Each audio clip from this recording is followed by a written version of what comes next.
Hello and welcome to Straight Talk. I'm Ayşe Süberker. After months of uncertainty, Istanbul finally has a new mayor. Millions took part in the June 23rd election rerun after an earlier vote back in March was annulled over irregularities. But this time around, there was no ambiguity. As the early results were coming in, the ruling AK Parti's candidate Binali Yıldırım congratulated his opponent Ekrem İmamoğlu on his electoral win. Turkish President Recep Tayyip Erdoğan also congratulated the new mayor on Twitter. İmamoğlu returned the pleasantries by saying he was ready to work in harmony with the current government. And it wasn't just the country's political leaders who were sending positive messages. The Lira opened higher against the US dollar and stocks rallied following the election results. But is this a sign that investor confidence is returning? Are they optimistic that with no elections due until 2023, the government will now be more focused on addressing issues like unemployment and inflation? And to discuss that, joining me now is Taha Arvas, who is a journalist at Daily Sabah, and Sedat Aybar, who is the head of Economy and Finance Department at Istanbul Aydın University. Gentlemen, welcome to Straight Talk. It's good to have you here. Taha, I want to start with you.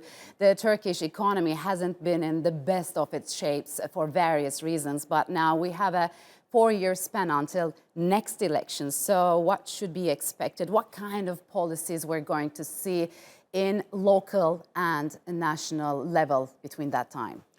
I think what's interesting is recently the global financial system has taken a pause now. Last week, Chairman Powell of the Federal Reserve came out with an explanation of what the FOMC committee believes what will happen between now and the next 2 years. And they said that they believe that the United States economy will slow, if not stop, between now and 2020. So what they're going to do is they will begin to slowly but surely decrease interest rates 4 times between now and the next 18 months here.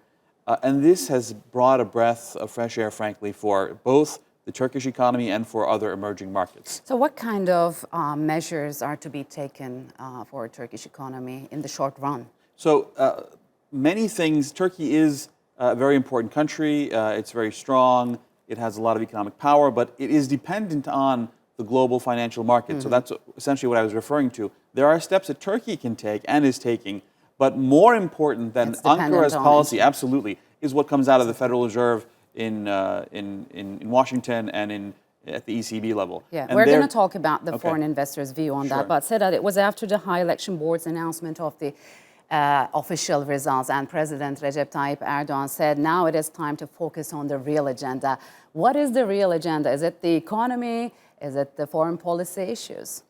Indeed, that's local elections, and the election spree that we put behind is giving us some space to breathe.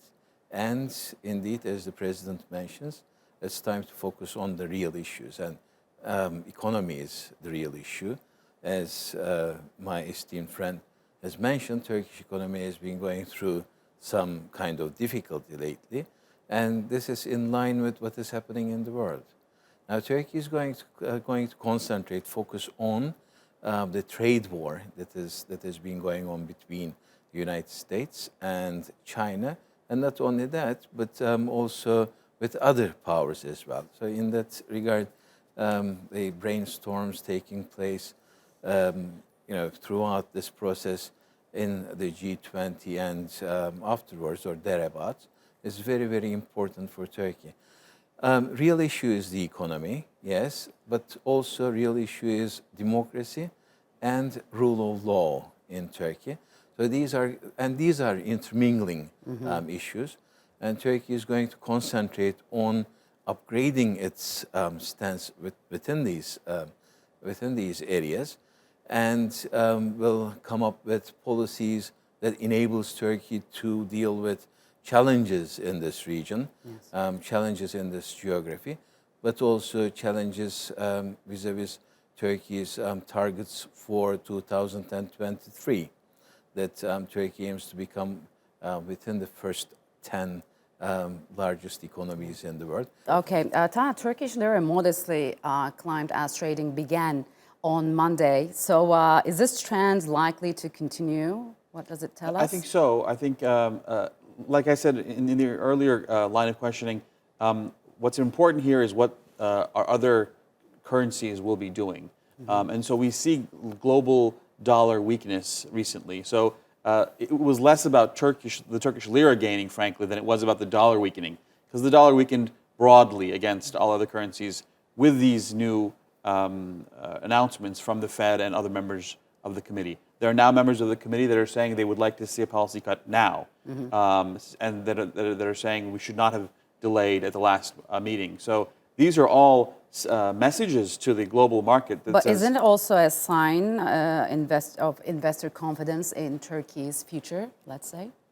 I mean, if Turkey did not move with all the other currencies that we're talking about, then it would be a negative for investor confidence. But as far as investor confidence goes, we've seen fund flows into Turkey from the beginning of May, frankly, even before the recent Istanbul election, and it's just been increasing steadily since early May. People need to park their money somewhere. If they don't see growth in Europe, if they don't see growth in the United States, They'll come to Turkey? And they'll invest elsewhere in emerging markets, and they have.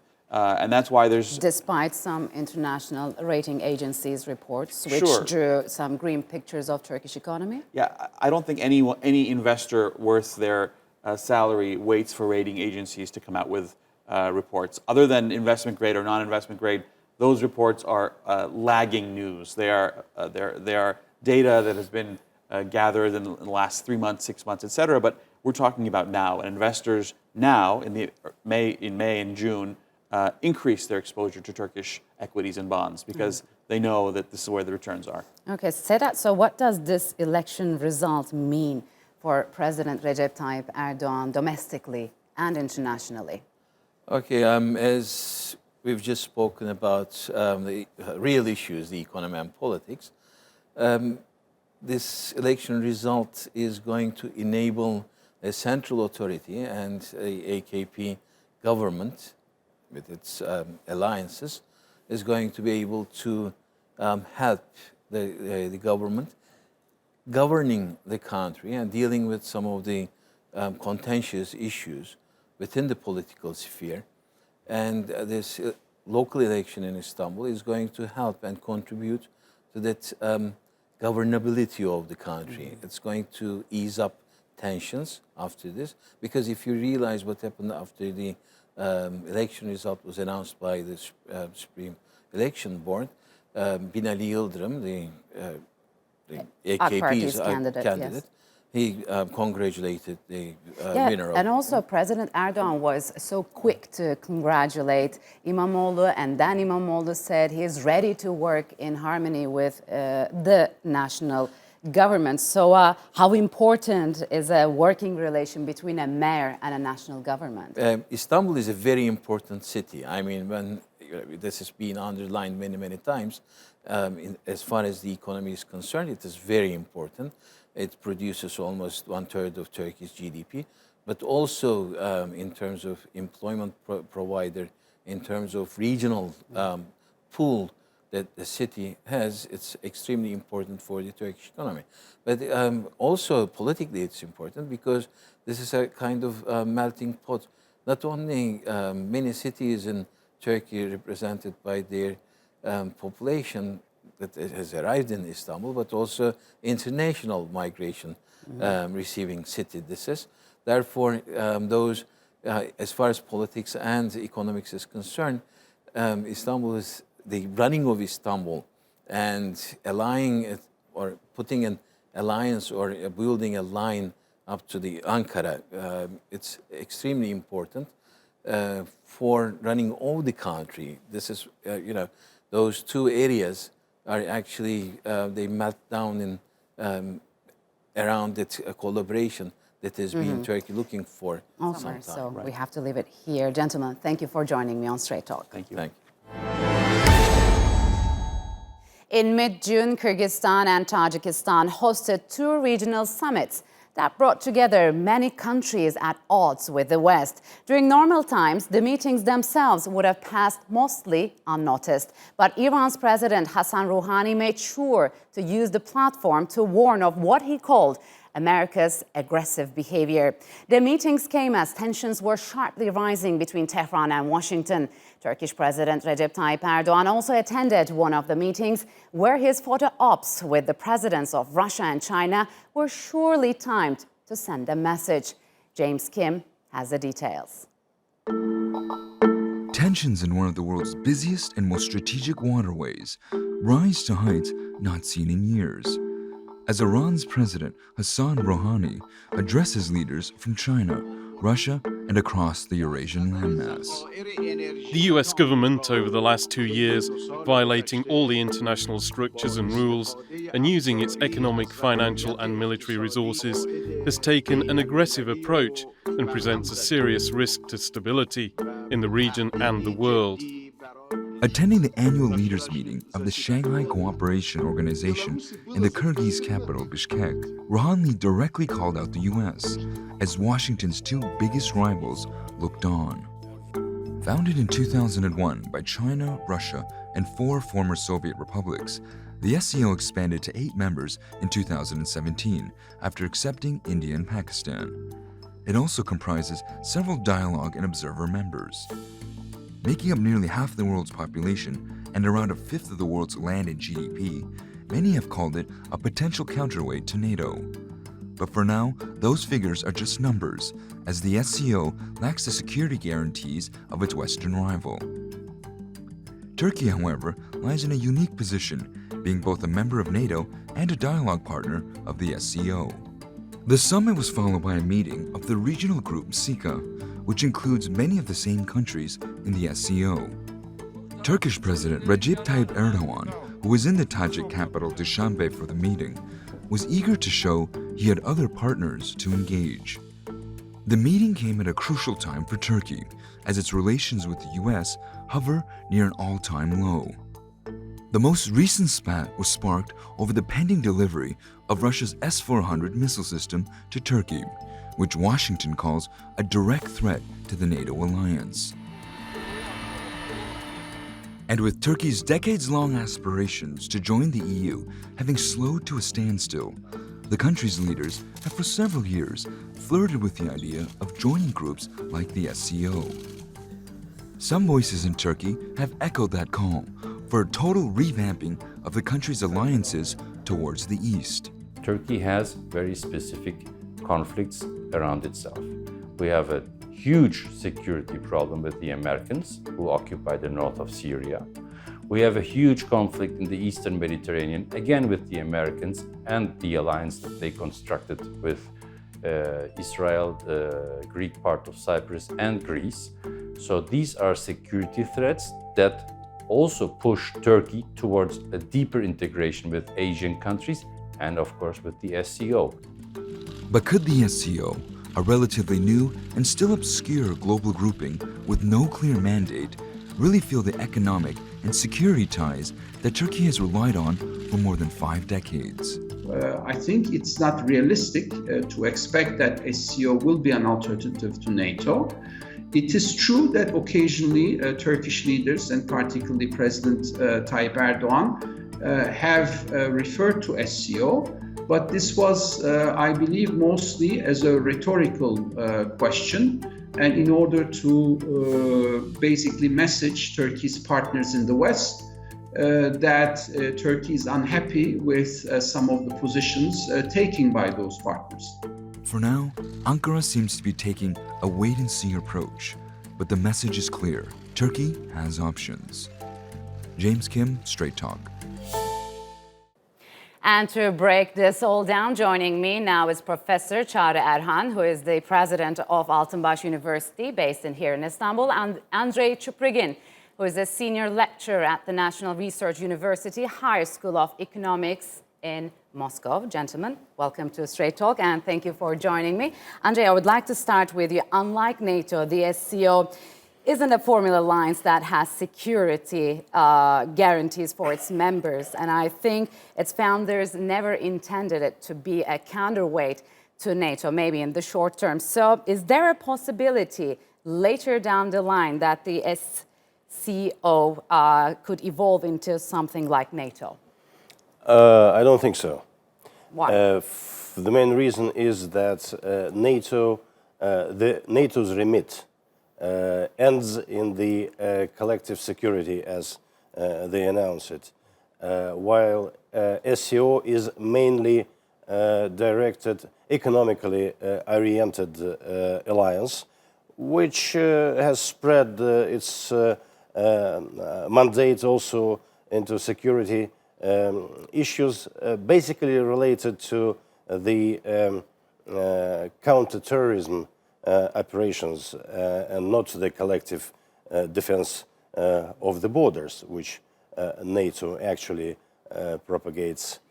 So I don't think that... So it shouldn't be perceived as a threat by NATO members? Well, that depends on NATO members, actually, because the threat to NATO is, to my mind, is mainly artificial and has to do with the number of positions in NATO itself and the budget that NATO realizes in its wake. So I don't think that SCO will ever be any threat to anybody in the long term, unless somebody threatens the integrity of SCO, which is not very mature, but it is developing. So, Çağrı, one criticism of the SCO is that it has members hostile to one another within the organization. We see China and India and Pakistan and India, of course, fought 3 times before independence. So what do you think maybe the SCO sees itself as a potential mediator when we look at the member countries? When we look at the member countries of NATO, they also have some rivalries and competitions within each other. So it is not a matter. The main motive behind an organization which makes it a real global security organization or defense organization, whether the members have a common security agenda. If you look at the members, if you compare the agenda items of China to Russia's, India to Pakistanis, there is no such a common security agenda. On one hand, we see China and Russia shake hands on some issues, but in backdoors, we also see China also have very good relations with United States over the Korean Peninsula issue. So, is this called diplomacy or this something is diplomacy. Andrew, given the current tensions, if Iran was a formal member of the SCO, how would that change U.S.'s calculus while it's tackling with Iran and tensions are escalating lately?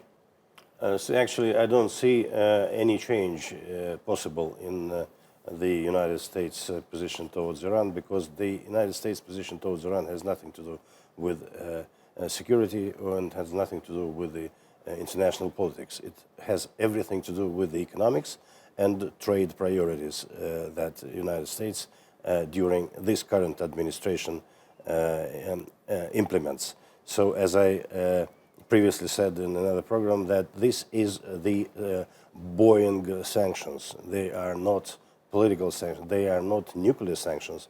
They are Boeing sanctions. Because if you want to buy Boeing, it's okay. Then let's talk. If you're going to buy Airbus, no, that's a no-go. You just mentioned China's role and maybe the conflict in interests with Russia. Everyone in the SCO, except India, is part of the Belt and Road Initiative. So could you explain China's strategy of using these multilateral groups for its own interests? If you look at the indicators, economic indicators, forecasts for the future 20 years, almost all of the economic experts agree that China will be #1 economy in the world. So they are aware that they need more trade partners, they need more markets, and they need more reach for the resources. That's why they developed a quite multifaceted and multinational strategy of trade expansion. But on the other hand, according to the same economic experts, China's main rivals are 2. First, the United States and India. Yes. So India, of course, tries to make some troubles with the future expectations of China in order to open enough space for its market initiatives. That's why when we look behind the scenes, the main competition between China and India are almost on the same issues. With a small difference, India did not start a global expansion yet. But we see Chinese in Africa, in Latin America, almost everywhere. So in future, we will see the area of competition will also enlarge to the global scale between China and India. All right. Guess we have to leave it here. Gentlemen, thank you very much for joining me on Straight Talk. That's appreciated a lot. War, drought, and food shortages. Those are just some of the challenges Somalia has had to face over the past 3 decades. And without a functioning government in place since the civil war broke out back in the early 90s, many of those problems have gone unchecked for years. One particularly devastating issue has been water shortages. Largely avoided by international aid groups due to a lack of security, Turkey has been one of the few countries that has offered help. Ömer Kablan went to one area in Mogadishu to see that work firsthand. Kadro Dahir is one of the nearly 3 million internally displaced people in Somalia. Every morning, she makes a short journey with her son to get the day's water.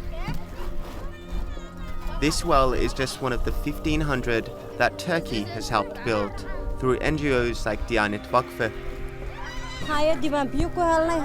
Before this well, we walked for kilometers with our children to bring clean water back to the camp. The water we had here was dirty and many people caught diseases from it. But now at least we have clean water to survive on. UNICEF says only 45% of Somalis have access to safe drinking water, leaving more than half the country at an increased risk of waterborne diseases. And in many remote regions, the only source of water is from the rain that rarely falls. A prolonged drought is devastating large parts of Somalia. With little water to drink or to use for agriculture, more than 6 million people face food shortages. The UN says a humanitarian crisis could be about to boil over, and it's a warning Somalia isn't ignoring. To tackle the problem, Somali NGOs like Zamzam are partnering with Turkish aid groups to provide long-term solutions. One focus is education and building up Somalia's human capital. Schools like this one hope to teach the next generation of agricultural workers. Mohammed Ibrahim, who is set to graduate this year, has high hopes that his skills will translate into real change for people. This school is the first of its kind in our country, teaching very basic techniques that will double, even triple, the crops we harvest. Many people in our country have nothing to eat, and after I graduate, I want to help my people by sharing my knowledge. Somalia, which has been suffering from nearly 3 decades of civil war, has been left to overcome its challenges largely on its own. Constant violence and the lack of central government have forced many international aid groups to flee. But one country was willing to take a risk in order to help. At time, nobody was there to come to Somalia. The president of Turkey, at that time the prime minister, he came and go to the refugee camps and just handle the children there. And from there, the world opened the eyes, say, Turkish goes there, we have to run after it. Since 2011, Turkey has invested heavily in projects that are looking to avoid past mistakes. Temporary fixes are being replaced with long-term plans to bring real improvements to people on the ground. Uzun dönemde kalkınması için neler gerekiyorsa o tür. Turkey has invested a lot in Somalia's development. We have built roads, parliaments, schools, and hospitals. We worked closely with the government to provide security, and we've come a long way. But our real progress has been providing the right education and training to empower the locals and allow them to solve the pressing issues of this country. For Somalis like Mohammed Ibrahim, being empowered doesn't mean being given handouts. Instead, he says he wants to utilize what he's learned to ensure that his generation is the last to have suffered from extreme poverty. Omar Kablan, Straight Talk, Mogadishu, Somalia.